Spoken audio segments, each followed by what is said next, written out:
Here we go this morning here with Skype the Wonder Dog, the world's most underpaid assistant will work for affection and bones. I'm going to talk a little bit about this morning about the race for the presidency there. And we'll talk too much about Obama. That's pretty self-evident. Unpopular president, declining in the polls, sitting on the wings waiting for the Republicans to come up with their nominee.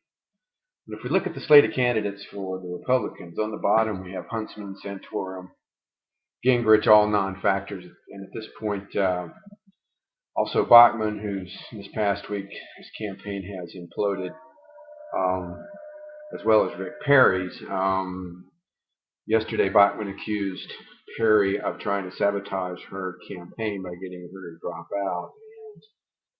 And in essence, the Perry campaign responded by saying, "We're not that stupid, but who knows? Maybe they are. We don't know for sure. I would sort of doubt it, but at any rate." None of those are actually factors. That leaves three candidates, Paul, Romney, and Cain.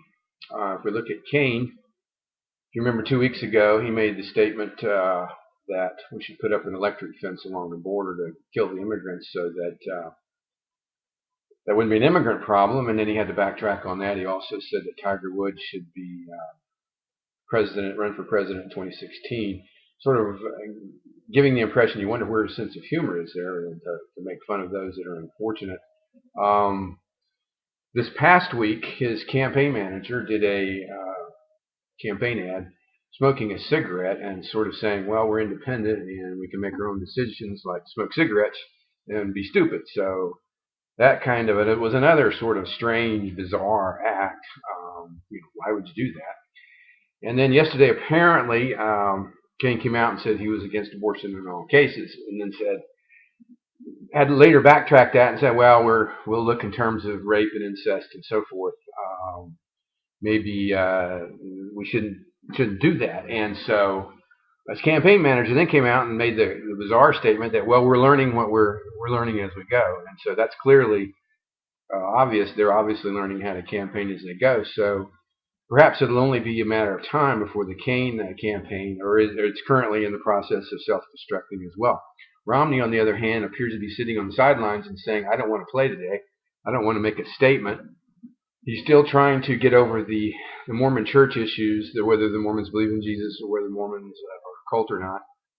And then also the increasingly problematic issue of the healthcare reform, which really is not very popular at this point, Obama's plan. And so, in essence, Romney, it appears, is just trying to be the last man standing. That leaves Ron Paul, who obviously is not Mr. Charisma, has not been able to generate the headlines, is often ignored by mainstream media, but has remained consistent throughout his campaign in what his message that he has been trying to deliver. So it may be his big chance. Whether he's able to come out and gain some traction, gain some attention, or not remains to be seen.